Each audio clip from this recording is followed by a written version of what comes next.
Sir ప్రభుత్వం కూడా విద్యుత్ ఛార్జీలు పెంచడంపై మీ అభిప్రాయం ఏంటంటే మీరేం చెప్తారు?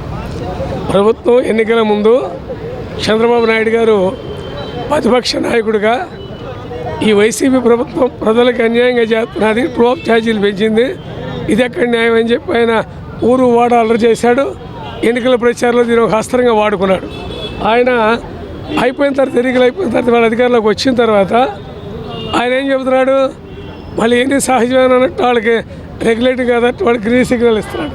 అంటే వాడు దాదాపు 7-5 నెలలు అయింది 18,000 కోట్ల రూపాయలు ఛార్జీలు అయినటువంటి పేద వర్గాల మీద ఇది ఎంతవరకు సమంజసం అడుగుతున్నాం. మరి ఇదే విధానాన్ని కొనసాగించడం మూలంగా నిరుపేదలు, రెక్కాడి దగ్గర రొక్కాడలేని వ్యక్తులు, చిన్న చిన్న పరిశ్రమల వాళ్ళు అందరూ కూడా వాళ్ళు నాశనం అయిపోతున్నారు. విద్యుత్ ఛార్జీలు కట్టలేక ఎప్పుడో వాడినట్టు ఇవాళ కలిపి బిల్లులు రావడం అంటే ఎంతవరకు న్యాయం?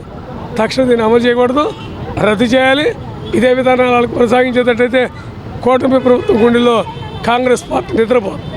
ఎన్నికల ప్రచారాల్లో చంద్రబాబు నాయుడు గారు విద్యుత్ ఛార్జీలు పెంచకుండా తగ్గిస్తామని చెప్పారు కదా, ఇప్పుడు పెంచడం జరిగింది. అంటే నీతి లేనివాడు చంద్రబాబు నాయుడు ఒకప్పుడు ప్రపంచ బ్యాంకు చేతగాడు చంద్రబాబు మోసగాడు అనే టైటిల్ ఉంది. అది నిజం, ఇందులో మోహోటే ఉంది. చంద్రబాబు నాయుడు గారు వేయకుండా నిజాలు చెప్పడం, చెప్పినవి చేయడు.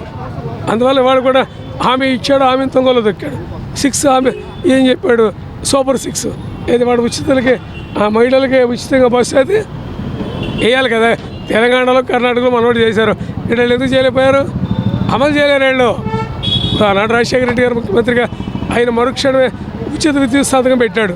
వీళ్ళు పెట్టగలరా? విద్యుత్ బిల్లులే తగ్గించలేని వాళ్ళు వీళ్ళు ఉచిత విద్యుత్ ఇవ్వగలరు?